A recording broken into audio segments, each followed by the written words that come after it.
Bienvenidos, bienvenidas a una nueva emisión de su programa A Fondo, este espacio diseñado para que desde la Universidad Nacional Autónoma de Honduras podamos discutir los temas de país. Así que les damos la más cordial bienvenida y les invitamos a que se queden con nosotros.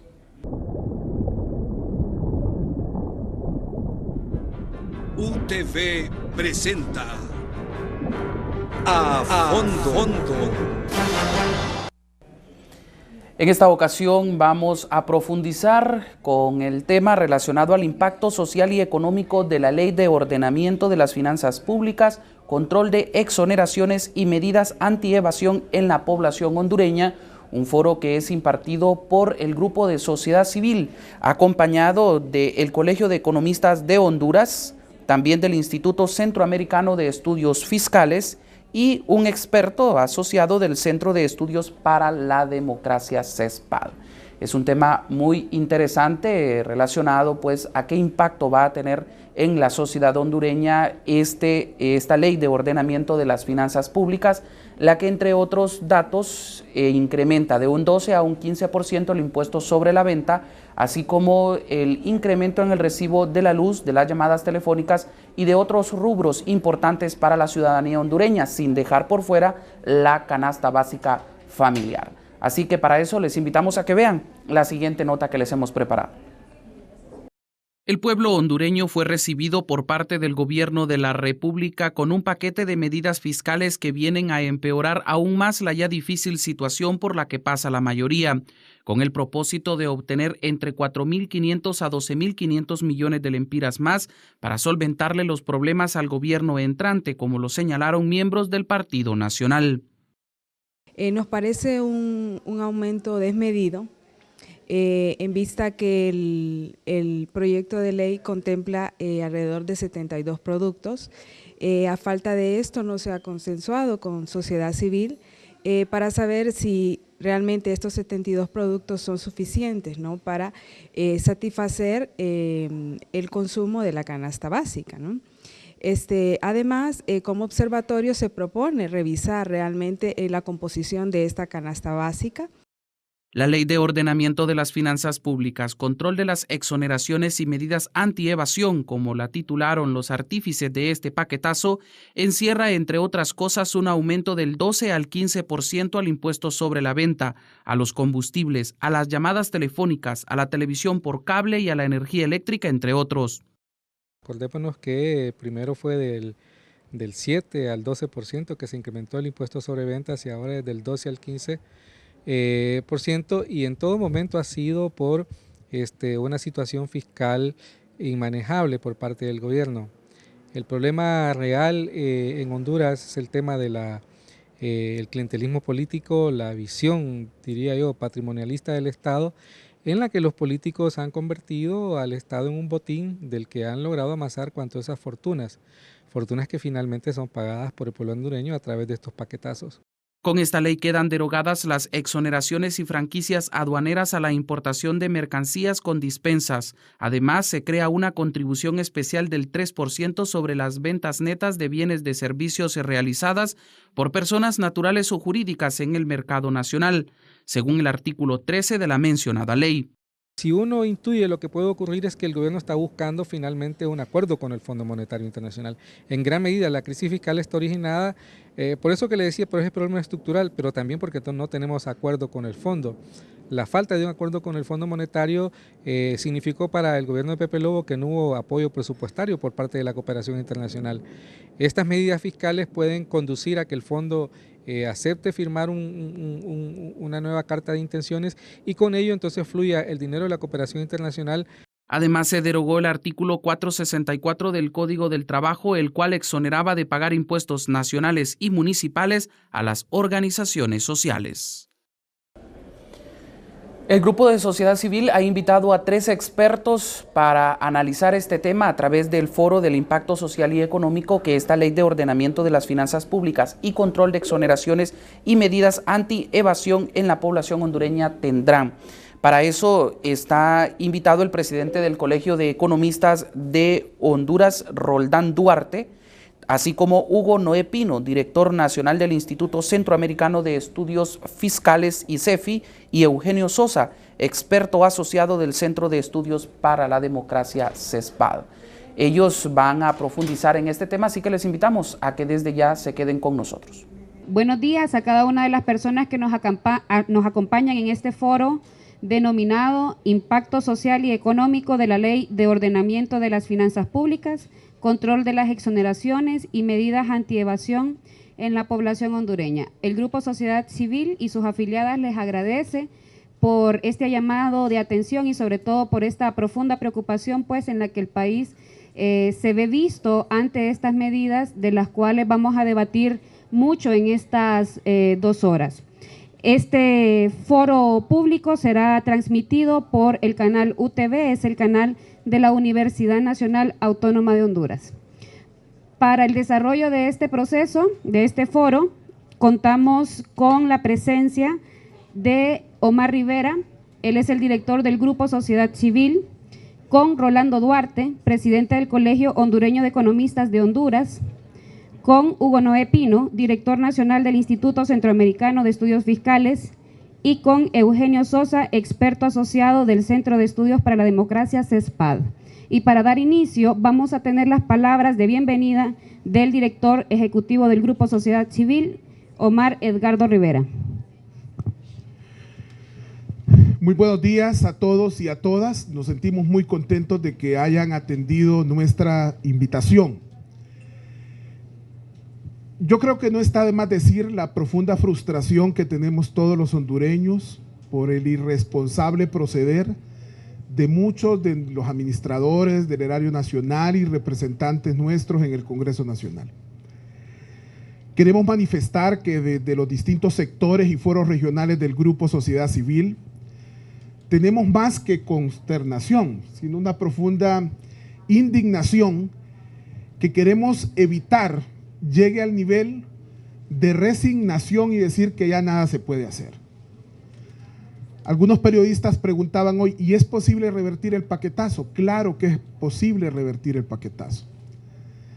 Me preguntaban, ¿cree que es posible revertir esos contratos que nadie sabe en qué consistieron? Claro que es posible, esperaremos que salga en la Gaceta y lo revisaremos. Hoy nos une más que todo el entusiasmo de poder estar juntos para evaluar las dimensiones de estas decisiones que se han estado tomando y que en gran medida afectan al pueblo hondureño. Solo un dato que nos motiva a estar en esta lucha. Decía el exdirector de la DEI que la dimensión de la defraudación fiscal era por el orden de los 22,000 millones de lempiras. Transformemos Honduras, que es representante de ASJ, representante de Transparencia Internacional en Honduras, dimensionaba el costo de la corrupción en 50,000 millones de lempiras anuales. La ENE perdió 4,000 millones de lempiras el año pasado y Hondutel cerca de 750 millones de lempiras. Solo ahí andan por 77,000 millones de lempiras las opciones que tiene el Estado para resolver parte de sus problemas fiscales. Pero lo más fácil fue colocar sobre la espalda del pueblo hondureño gran parte de la carga. En tal sentido, el Consejo Coordinador del Grupo Sociedad Civil, sus distintos sectores y foros regionales, tomamos la decisión de invitar a expertos en el tema para que nos puedan aclarar un poco más la dimensión de este conjunto de medidas que tomó el Congreso Nacional en el pasado diciembre. Y sobre esa base, iniciar un esfuerzo para intentar revertir eso con el apoyo de los distintos nuevos diputados que hay en el Congreso Nacional. Y hablamos de los nuevos diputados del Partido Nacional, del Partido Liberal, del Partido Anticorrupción, del Partido Libre, de los Demócratas Cristianos, de la UD y del Partido Innovación y Unidad PIL. Sí estamos haciendo un llamado desde esta tribuna para evaluar el impacto que tiene estas medidas fiscales sobre el pueblo hondureño. Y nos sentimos muy contentos de que ustedes estén aquí, porque sabemos que en las últimas semanas han podido constatar en carne propia lo que significa el incremento de la canasta básica y de muchos de los servicios públicos. Nos sentimos sumamente contentos de que estén aquí con nosotros y agradecemos en gran medida también a los medios de comunicación que atendieron nuestra invitación y a nuestros auspiciadores, en este caso las agencias ASI fundamentalmente, Oxfam, Trocaire, Fondo ASI RP, que siempre brindan un respaldo a este tipo de iniciativas. También a nuestros expositores, representantes de prestigiosas instituciones como CESPAD, el Colegio Hondureño de Economistas y el Instituto Centroamericano de Estudios Fiscales. Estoy seguro que lo que aquí vamos a discutir va a ser sumamente importante como insumo para tomar las medidas oportunas en esta lucha por revertir estas medidas fiscales que seguramente, si no se revierten, van a incrementar el número de pobres en Honduras. Muchísimas gracias también a la Universidad Nacional Autónoma de Honduras, quien transmitirá este evento a través de sus medios de comunicación. Muchas gracias. Bien, y para ya entrar en materia, para que tengamos elementos para el análisis y sobre todo para la construcción de posicionamientos en marco de la denuncia y sobre todo la demanda de acciones que favorezcan a la población hondureña y no a grupos de poderes económicos, políticos y religiosos, contamos en nuestro panel con el compañero Eugenio Sosa, que nos va a dar estos elementos a raíz de una perspectiva desde la población y la situación, cómo va a impactar este problema fiscal, lo podemos llamar problema fiscal, en la sociedad hondureña. Seguidamente vamos a contar con otros puntos de vista para que podamos enriquecer este análisis. Eugenio.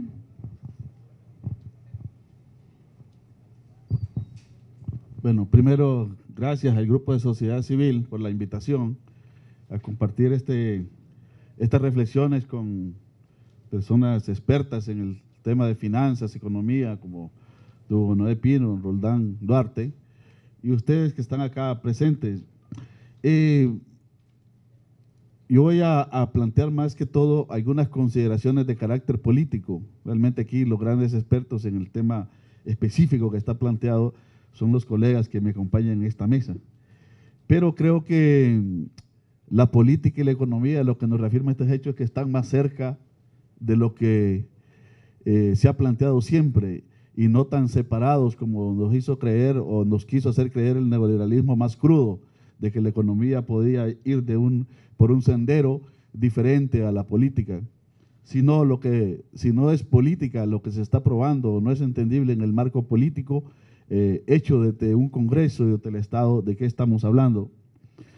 Entonces, en ese sentido, voy a concentrarme en estos aspectos que me parece que son relevantes también para un posicionamiento de sociedad civil, de sectores subalternos populares, de sectores de oposición y vinculados, como digo, a las decisiones económicas.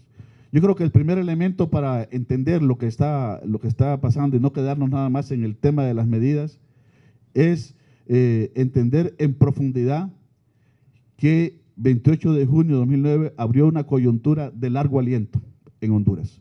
Es decir, con consecuencias que iban mucho más allá de lo que fue el régimen de facto, mucho más allá de un gobierno posgolpe y que sigue un proceso abierto de reconfiguración política en el país.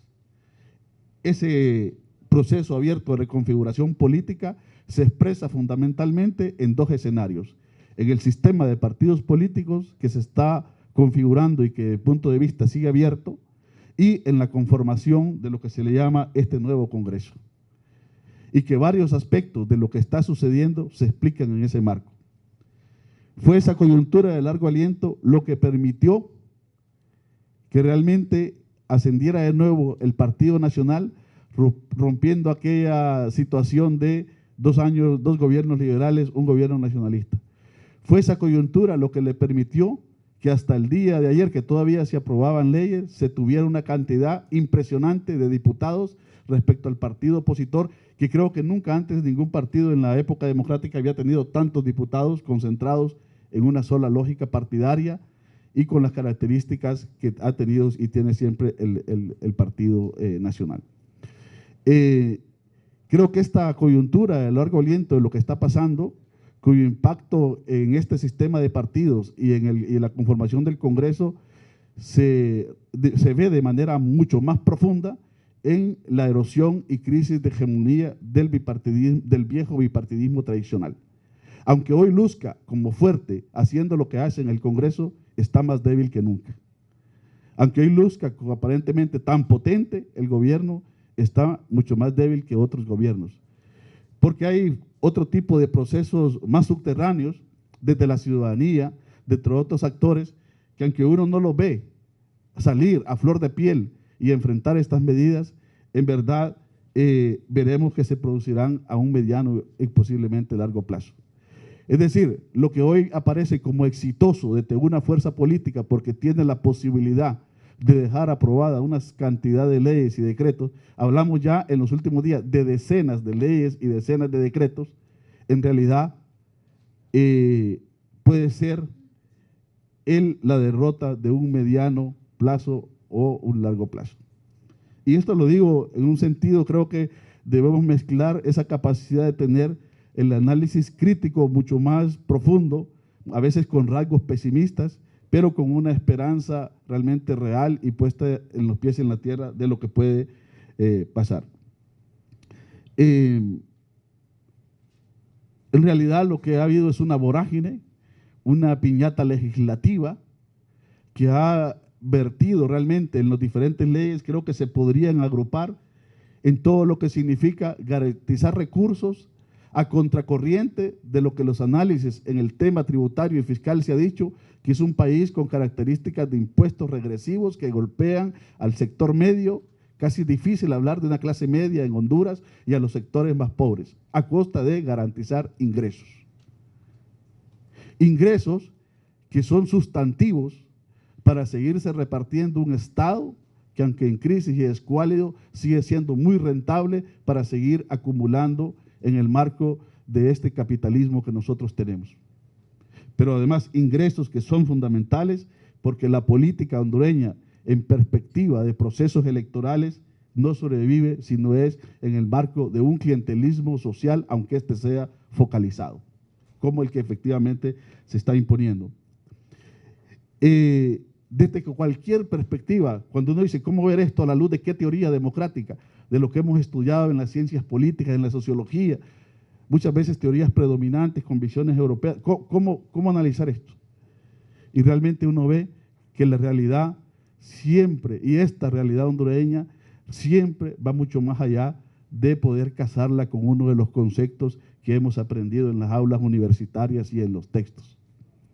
Pero cualquier teoría o cualquier concepto de democracia que asumamos, podríamos decir, no importa cuál asumamos, podríamos decir que esto forma de actuar de una élite política sin sentido de nación, porque ese es el tema de fondo.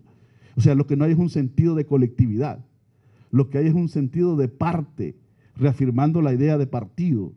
Solo uno ahí puede explicar que a pesar que las elecciones hayan transcurrido ya, se sigue en una campaña incentivando a la polarización, incentivando al odio, como que si más de 2 millones o casi 3 millones de hondureños y hondureñas que asistimos a ejercer el sufragio, no porque nos gobierna, estaríamos realmente descalificados del sentido de nación. El sentido de país no cabe todavía en la élite política hondureña.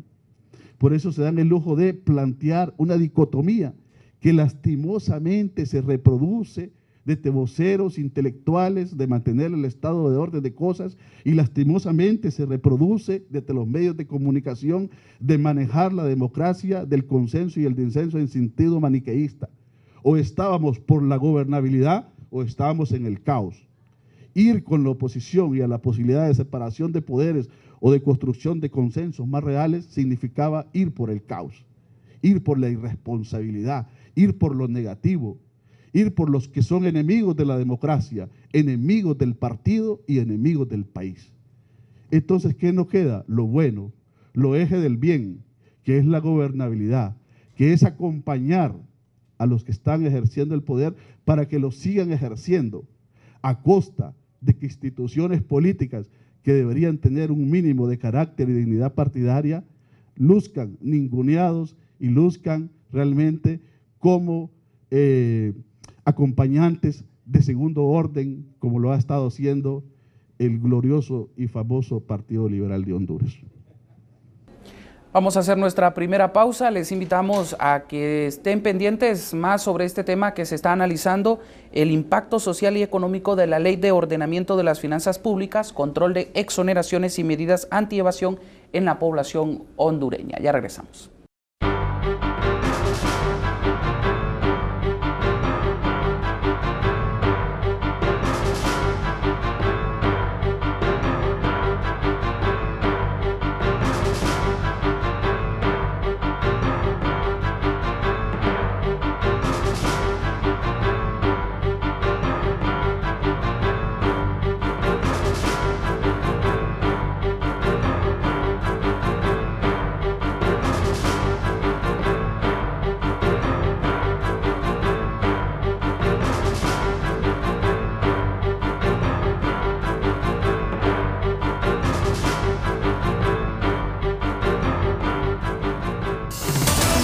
En el 2014, entérese de los sucesos más relevantes en la vida académica, científica y administrativa de la UNAM. Somos Presencia Universitaria, el semanario con la más completa cobertura de Ciudad Universitaria. Entrevistas, noticias, reportajes especiales y transmisiones en vivo. Somos el primer noticiero de la televisión pública en Honduras.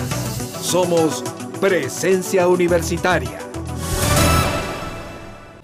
UTV lo acerca al mundo, con el panorama informativo más completo de la televisión, en un enlace satelital desde Alemania, con la entrega en su pantalla de los hechos más importantes que ahora son noticia.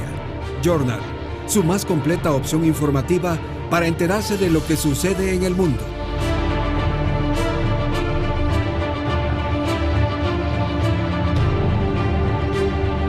Aquí, en UTV, el canal universitario de la cultura.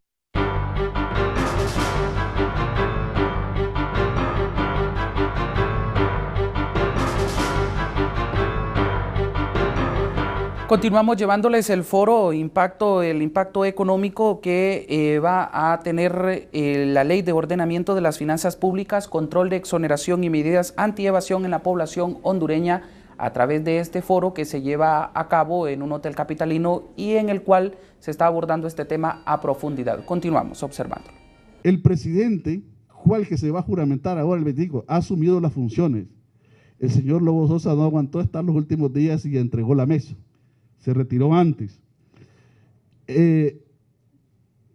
Ha actuado y está actuando desconociendo que, si bien es cierto, obtuvo una cantidad de votos que le permitió y le permite seguir ejerciendo el Ejecutivo, de ese 36% de los votos válidos, desconoce que en términos de hondureñidad, porque aunque estén en el extranjero, ese millón también son parte de esta patria, que esperamos que sigan contribuyendo y siguen contribuyendo como lo hacen enormemente, no solo con las remesas, sino de diferentes maneras, representa apenas el 21.46%.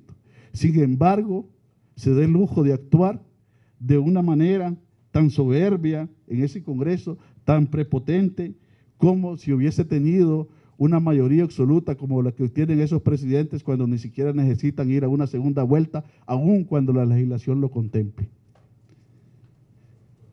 ¿Cómo llamar a esto de adelantar la elección de funcionarios públicos cuando todavía faltan 6 meses para que realmente sean relevados? ¿Cómo nombramos a eso? Me hace recordar, para ver que de algo puede servir la teoría, para ver esta realidad también, al gran Antonio Gramsci, cuando decía que en estos momentos de transición, en estos momentos de crisis política, es donde lo viejo no termina de morir ni de irse, pero lo nuevo, lo alternativo, lo auténtico tampoco nace, tampoco resurge, es cuando aparecen los peores monstruos políticos que la historia puede producir. Y quizás, efectivamente, José Ramón, cada vez creemos que asistimos a ver lo último en desfachatez de la clase política, pero parece que esta clase política tiene esa capacidad permanente de asombrarnos que puede ir más allá. Y posiblemente esto es nada más una muestra de lo que realmente nos toca vivir para poder producir un cambio real y profundo en la sociedad hondureña.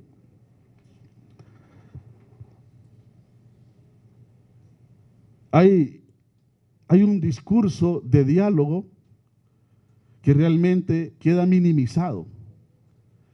Hay una firma de un pacto que queda minimizado por los hechos. Porque sencillamente nunca en la historia posiblemente se había separado tanto el discurso político y las palabras de la política de las acciones y de los hechos. ¿Qué lugar puede tener el Gran Pacto? Lastimosamente, probablemente se reconvocará, porque sigue siendo un elemento de legitimidad. Y esto coloca un desafío a sociedad civil, realmente, de dónde colocarse en una apuesta democrática y saber dilucidar en qué momento participo en algunos espacios donde se legitima aquello que rechazamos y desconocemos, porque estamos invitados ahí a tomar partido y participación, pero fuera de las grandes decisiones fundamentales que afectan real y verdaderamente al país. Pienso que este gobierno, si uno lo observa, posiblemente recurra a esas facetas donde no tiene una sola cara, y creo que va a ser su estilo de gobernar. En temas de seguridad, en temas económicos, vinculado al presupuesto, vinculado a impuestos, vinculado a procesos de concesionamiento, de privatización, creo que es donde va a estar exhibiendo la mayor cara autoritaria del régimen político, que se va a mezclar con un proceso de diálogo de segundo orden, de segunda categoría y de menos interés, donde será convocada la sociedad civil y las fuerzas sociales para buscar legitimidad por sobre la oposición política, porque la oposición política no ha sido llamada a dialogar. Y a la vez, simultáneamente, con esa especie de clientelismo social focalizado en la foco política social, la bonificación, porque es ahí también donde encuentro la posibilidad de seguir compitiendo ante un país que se resquebraja. Desde cualquier perspectiva, esto significa una degradación a la democracia, una degradación al Estado de Derecho, una pérdida profunda de ausencia del sentido de nación y una élite política que, acostumbrada durante 100 años a pactar entre sí misma, hoy se encuentra complicada para reconocer a la otredad, para reconocer a aquellos y aquellas que piensan diferente, que creen en un país diferente, pero que en una verdadera democracia, aún desde la perspectiva ideológica de derecha y de izquierda, si existe un mínimo sentido de nación, fuese posible sentarse a ver los mínimos básicos que nadie debería tocar si esto lo va a salvaguardar. Pero eso no existe. Eso no existe. Eso no existe. Pero esto creo que coloca un desafío mucho más grande a la oposición. Si la oposición creía que la cuestión iba a ser fácil de poderse juntar, le coloca desafío. En primer lugar, los reta a tener una agenda legislativa. Todavía no nos presentan una agenda legislativa. Los partidos de oposición no presentan una agenda legislativa donde se diga cuál va a ser su horizonte de acción en el Congreso en los próximos 4 años. Porque efectivamente los desafía no solo a estar en contra, no solo a oponerse, sino a lanzar propuestas, no solo con el ánimo de deslegitimar y de disminuir políticamente al adversario, sino para que la sociedad hondureña, ciudadanía, sociedad civil, pueda entrar en un diálogo más allá de los límites impuestos por la representación que se mantiene enfrente. Creo que también coloca un desafío enorme a la sociedad civil, a los movimientos sociales, a las organizaciones populares en 2 vías. Nosotros siempre nos pasamos complicados con los elementos, con mucha fragmentación, con mucha dispersión social. Pero yo afirmo algo, la dispersión social no es de las comunidades, ni es del pueblo. La dispersión social casi siempre es de las dirigencias, sean estas de mediana o de niveles nacionales, intermedios o regionales. Es ahí el problema, porque falta profundizar el sentido del diálogo para encontrar los mínimos de actuación. Entonces yo creo que el sentido de articularse, y cuando digo articularse socialmente, desde mi perspectiva entiendo que esa articulación trasciende y va mucho más allá del rol histórico que ya jugó el Frente Nacional de Resistencia Popular y que es mucho más que eso. Es una perspectiva mucho más amplia y mucho más profunda. Y desde esa articulación social, construir lazos hacia las vinculaciones políticas, con la completa autonomía e independencia que debe mantenerse. Voy a ir cerrando con lo siguiente. Ahora en la mañana de Radio Progreso me preguntaban si el esfuerzo de la oposición había considerarse como una derrota. Y decía, y repito ahora, en realidad el esfuerzo creo que tenía validez y porque no se materializara no quiere decir que no era necesario. Yo creo que hay que saber diferenciar entre aquellas cosas que necesitamos hacer, aunque no tengamos, y en política casi nunca se tiene la certeza del éxito y del cambio inmediato. Sin embargo, también hay que desmontar otro tipo de discursos. Yo creo que hay que trabajar mucho en el plano cognitivo hacia la ciudadanía. Por ejemplo, me llama la atención cómo, además de lo maniqueo que planteaba de la gobernabilidad y el caos, cómo se dice, es que esto tenía que pasar, de que el Partido Liberal apoye el Partido Liberal, porque son aliados naturales. En política no hay cosas naturales. Lo que hay son intereses, encuentros de capital y posicionamientos políticos de las identidades jugándose su futuro. No hay nada de natural, porque así como naturalizamos eso y lo damos por normal, por natural, naturalizamos también las medidas económicas. Dice, es que había que ser heroico. Pero es la única forma de ser heroico. ¿Y quiénes son los heroicos? El verdadero heroico es el pueblo que ha resistido, que tiene una dosis profunda de tolerancia todavía.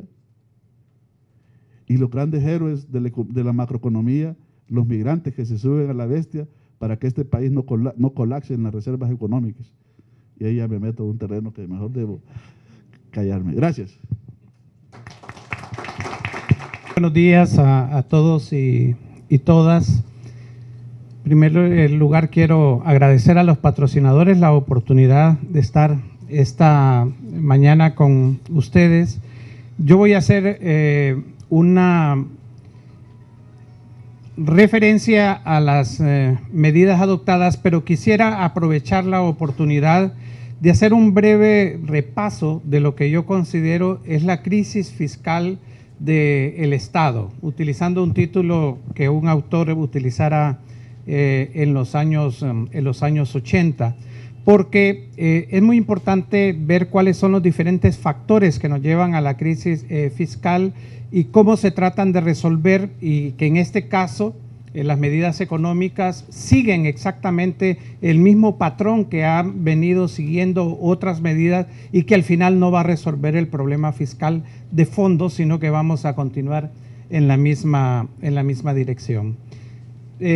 Rápidamente, algunas cosas. La presentación va a estar disponible con los miembros del grupo de la sociedad civil también, pero sí voy a manejar, digamos, antecedentes de la economía internacional y nacional, la dinámica del déficit fiscal y los ingresos, la orientación del gasto público, el serio problema de la deuda y la reforma fiscal 2014, que es la que se ha aprobado. En primer lugar tenemos, esta es una gráfica, la siguiente, que a mí me gusta presentar mucho, porque plantea lo que desde mi punto de vista es el punto de inflexión de la economía internacional recientemente. A pesar de que se habla que del 2009 para acá la economía internacional se ha reactivado, pero sí se ha reactivado en una forma con un crecimiento bastante bajo. Casi todos los países, estas son estimaciones del Fondo Monetario Internacional, todos los países regresan a una senda de crecimiento, pero a niveles bajos. Europa todavía no sale de la recesión, Japón con sus problemas también. Los países emergentes que en estas proyecciones aparecían con crecimiento más hacia arriba, las tendencias son más bien hacia la baja. Entonces, hay que reconocer que estamos en un contexto internacional diferente al que se tuvo en el periodo casi 2003, 2004, 2008, en donde ya se comenzaba a manifestar la crisis, porque esto tiene implicaciones muy fuertes en la parte de carácter fiscal. La siguiente. Este es el caso de Honduras. Si hubiéramos puesto el caso de Honduras ahí, hubiéramos visto que es bastante similar. El crecimiento muy fuerte que se tuvo del 2004 hasta el 2008, el 2008 ya es 4.2 el crecimiento, y lo que tenemos realmente es el proceso de caída. Y fíjense bien lo que está sucediendo en los últimos años. En el 2010 se recuperó la economía, pero se recupera a tasas menores de 4%, y luego el 2012 cae, y el 2013 cae, y ahí aparece una proyección para el 2014 de 2.8%. Teniendo crecimiento de 2% de la población, ¿se imaginan ustedes que tanto estas tasas de 3.7, 3.8, no digamos 2.6 y 2.8, son tasas totalmente insuficientes para crear empleo y para reducir pobreza? Y después, en ese marco, vamos a analizar realmente la política fiscal.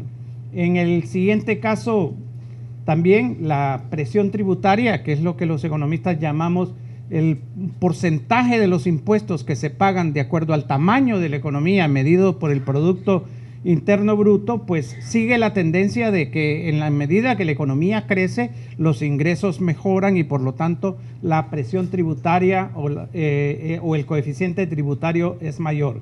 Vemos cómo también cae durante los años, y se mantiene, digamos, alrededor de 15%, 14.5% en los últimos años. Haga usted también su propio análisis de este foro, de este impacto que va a tener esta ley que ha sido aprobada en el Congreso Nacional, y de qué forma le va a afectar su bolsillo a través del foro Impacto Social y Económico de la Ley de Ordenamiento de las Finanzas Públicas, Control de Exoneraciones y Medida Antievasión en la población hondureña, solo a través de UTV, el canal universitario de la cultura de nuestra Universidad Nacional Autónoma de Honduras. Hacemos una nueva pausa y ya regresamos.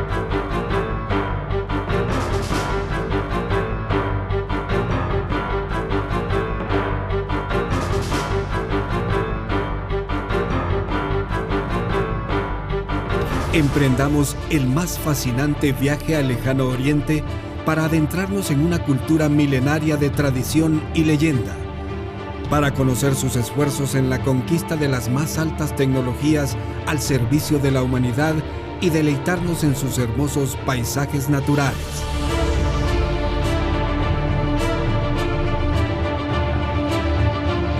Tópicos del Japón, una presentación del Canal Universitario de la Cultura y la Embajada de Japón.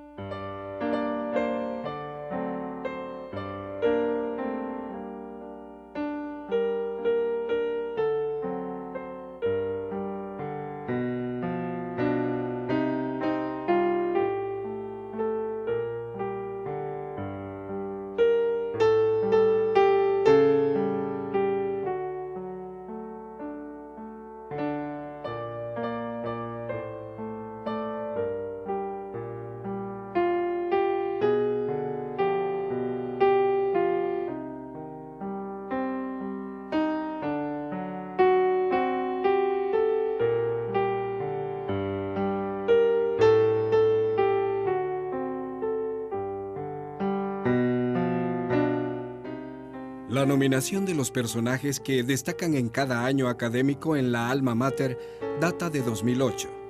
Estos son propuestos por la Vicerrectoría Académica y la Dirección de Cultura ante el Consejo Universitario, que es el único que otorga méritos y reconocimientos de esta magnitud.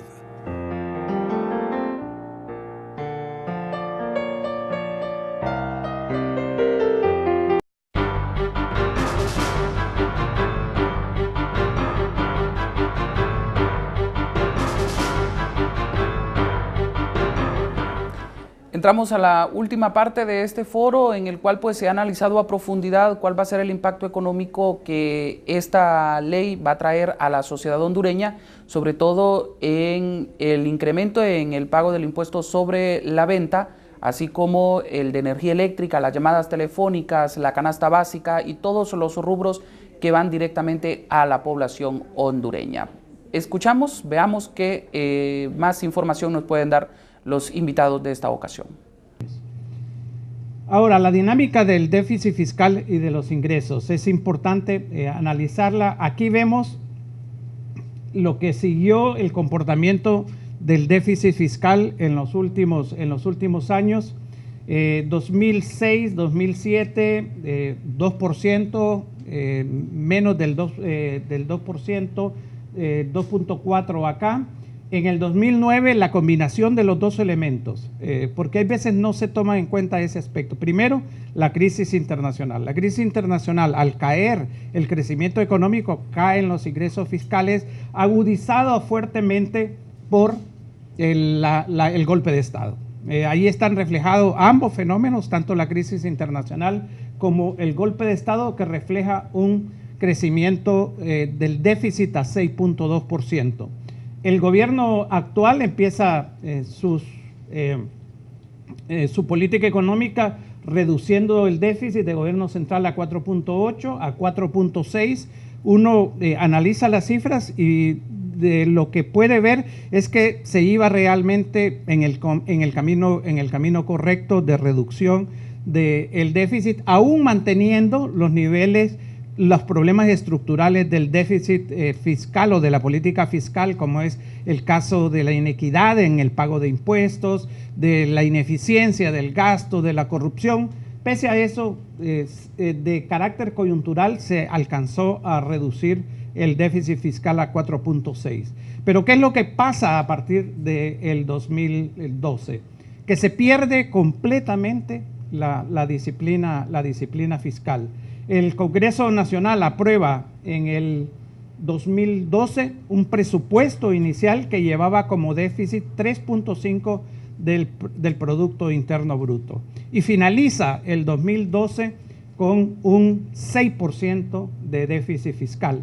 Este número que miran ustedes acá, el 4,5%, que no se cumple para el 2013 en lo más mínimo, es lo que aprobó el Congreso en enero del 2013. El nuevo presupuesto del 2013 lo aprobó con un déficit de 4,5%. Y estamos terminando el 2013 con un déficit de 7.7% del PIB. Realmente bastante alto. Muchas gracias.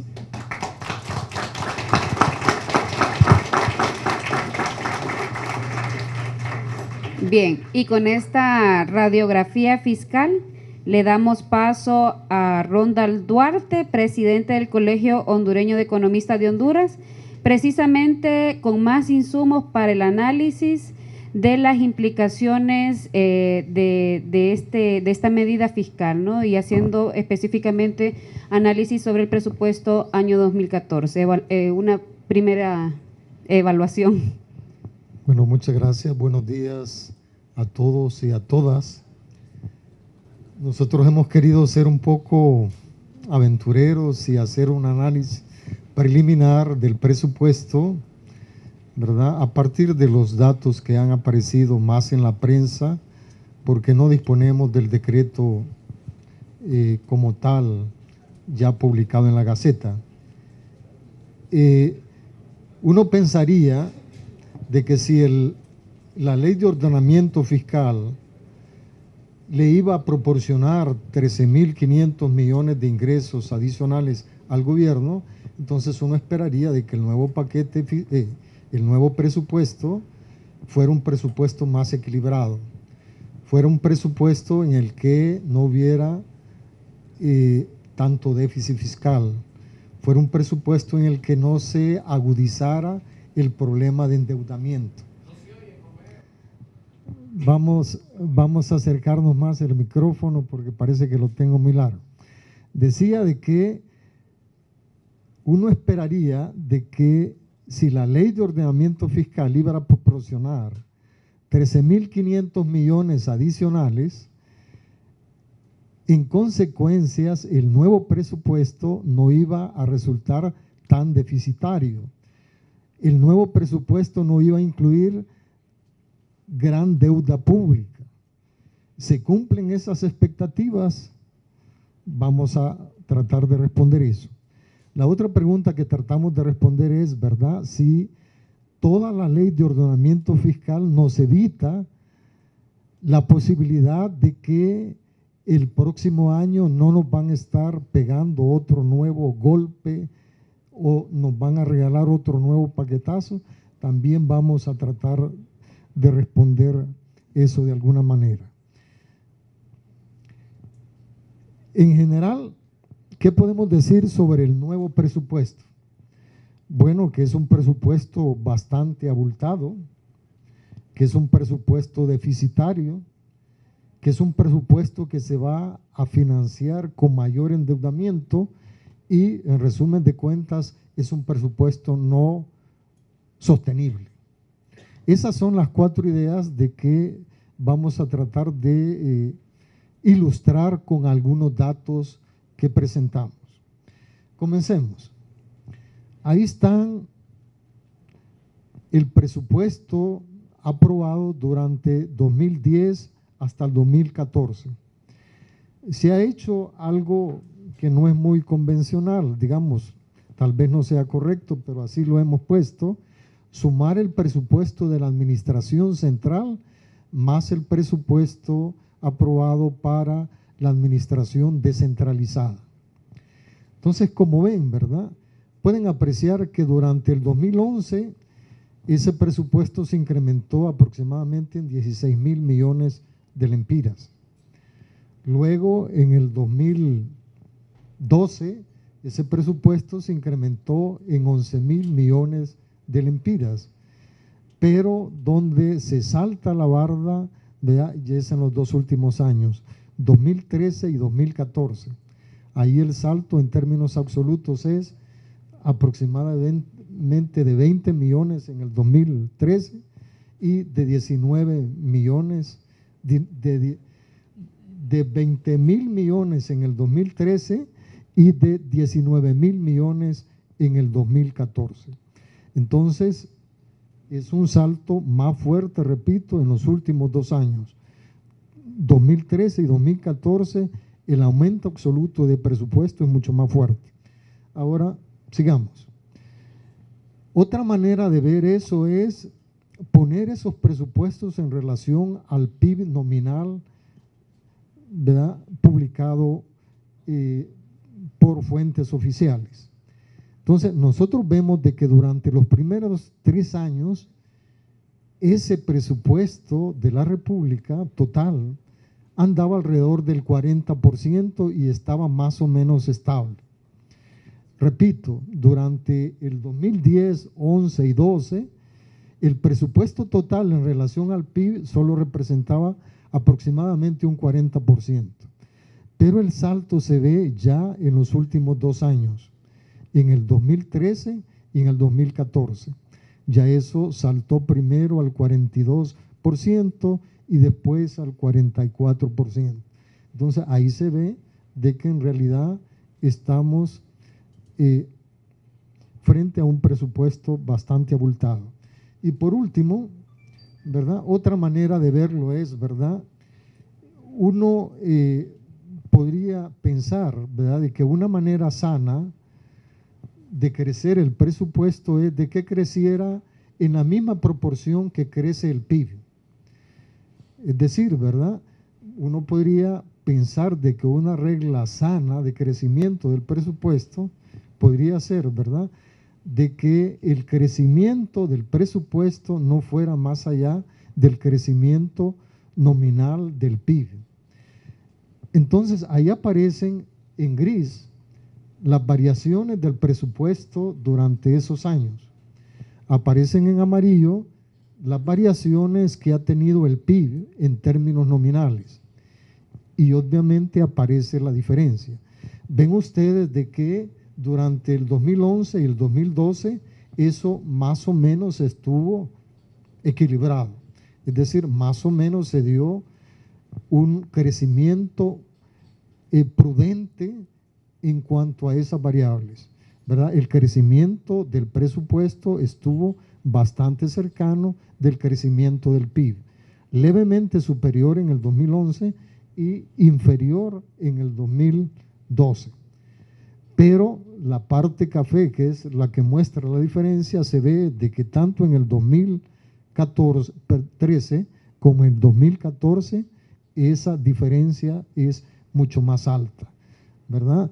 De 5.46% y de 3.88% en el 2014. Entonces, por lo menos concluimos, ¿verdad?, de que ese presupuesto, ¿verdad?, a pesar, ¿verdad?, de los ingresos que van a recibir, se han vuelto a despachar como siempre con el gasto. El gasto es la variable que no se controla. El gasto es la variable que se hace fiesta. El gasto es la variable en que se está en un completo derroche. El presupuesto del 2014 es deficitario. Ahí aparecen los déficits desde el 2010 hasta el 2014. Obviamente de que estas son las cifras oficiales, ¿verdad? Porque si tratamos ya de hacer algunas correcciones, entonces serían mucho más grandes, ¿verdad? Para el 2014 el gobierno está reconociendo de que su déficit va a ser aproximadamente de 20.000 millones. Miremoslos en porcentajes del PIB porque tal vez así sea más adelante. Ahí miramos ya en relación al PIB lo que representa ese déficit. Sabemos de que los 2 últimos años estamos frente a cifras oficiales, ¿verdad?, que están en revisión. El gobierno ha dicho que en el 2013 van a cerrar con un déficit del 6%. Y está diciendo también que en el 2014 van a cerrar con un déficit del 4.7% del PIB. Pero la pura verdad es de que ese tipo de afirmaciones no se cumplen. Ya escuchamos a nuestro amigo y colega Hugo Noé Pino diciendo de que el déficit en el 2013 va a ser de 7.7, ¿verdad? Y nosotros creemos, ¿verdad?, de que por lo menos va a alcanzar el 7%, ¿verdad? Es decir, el déficit como mínimo va a ser del 7%, admitido oficialmente, ¿verdad? Pero obviamente puede ser mucho más.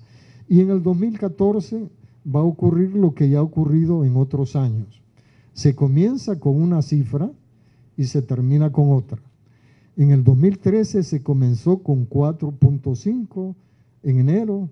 A mediados de año las autoridades reconocieron 6% y solo falta ver la cifra final, cuánto va a ser, ¿verdad? Pero obviamente va a ser arriba del 7%. Veamos. ¿Cómo se ha venido financiando el presupuesto de la administración central?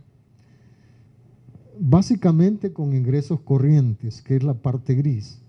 Los ingresos de capital son pocos, pero como ven ustedes, buena parte de cómo se financia la administración central proviene de endeudamiento y préstamos. Las fuentes de financiamiento que aparecen ahí como ven ustedes, del 12 al 13 más bien disminuyó, de 24.000 millones se pasó a 21.000. Pero ya en el 2014 esa fuente de financiamiento se agranda a 35.000 millones de lempiras. Es decir, a pesar del paquetazo del último, a pesar de este último paquetazo, a pesar de esos 3.500 millones adicionales, ¿verdad? Ahora nos están recetando un presupuesto que tiene un financiamiento mucho mayor que los años anteriores. Uno debía de esperar de que se hubiera contraído porque hay más ingresos, ¿verdad? Entonces, si hay más ingresos en una casa, ¿verdad?, la necesidad de endeudarse debería de ser menor. Pero en este caso, ¿verdad?, la casa no se ordena y el endeudamiento es mucho más grande. Veamos, sigamos adelante. Ahí está desglosado cómo se va a financiar o cómo ha sido ese financiamiento en los 3 últimos años. El endeudamiento interno es la parte gris. Ahí por cuestiones de no reducir la gráfica no se le puso el apellido. Ese endeudamiento interno normalmente es bonos. La mayoría es bonos. Y lo otro que aparece en amarillo, que son los préstamos, es préstamos a corto y mediano y largo plazo que se hace tanto internamente con el exterior, ¿verdad? Ya sea préstamos directos o préstamos soberanos. Entonces, como ven ustedes otra vez, ¿verdad?, ahí se ve la diferencia entre los años 2012 y 2013, ¿verdad? 2013 más bien eso había disminuido por lo menos en la parte de préstamos, pero el 2014 está, ¿verdad?, no solo los préstamos están creciendo, sino que el endeudamiento interno también está creciendo. Ahora veamos, continuemos. Ahora veamos cómo se ha venido financiando la administración descentralizada. Los ingresos corrientes, por supuesto, son el componente más fuerte, ¿verdad? Pero ven ustedes, ¿verdad?, de que se mantiene de una u otra forma, ¿verdad? Ese dato que aparece ahí de fuente de financiamiento inicial de 11 no es correcto, son 1.000 en realidad. Es que la coma está mal puesta, hay que correrla hacia un ladito, son 1.139.7, ¿verdad? En relación al año 2013, eso más bien disminuía, pero el 2014 ya se ve de que el financiamiento también está aumentando. Veámoslo más claramente en la siguiente gráfica. Ahí se ve eso, ¿verdad? Los 1.137 del 2012, ¿verdad? Los 1.047 del 2013, pero ya en el 2014, ¿verdad?, la administración descentralizada, ¿verdad?, aumenta particularmente los préstamos, ¿verdad? Préstamos a mediano y largo plazo. Entonces vemos de que va a ser el nuevo presupuesto, ¿verdad?, tiene un gran componente de endeudamiento. Miren qué cosa más terrible. El nuevo presupuesto, aquí no lo pongo, pero el nuevo presupuesto contempla una partida de 30.000 millones de lempiras para el pago de servicio de la deuda, es decir, para pagar intereses y para pagar capital. De esos 30.000 millones de lempiras, el 55% va al pago de intereses y el 45% va a pago de principal. Entonces significa de que ya, ¿verdad?, nos saltamos la barda, porque si en el 2012 pagábamos apenas unos 5.000 millones en servicio de la deuda, ahora vamos a estar pagando 30.000 millones en servicio de la deuda, ¿verdad? Sin intereses, el 2012 pagábamos aproximadamente unos 3.000 millones de intereses, ahora estamos pagando casi 17.000 millones, ¿verdad? Solo de intereses.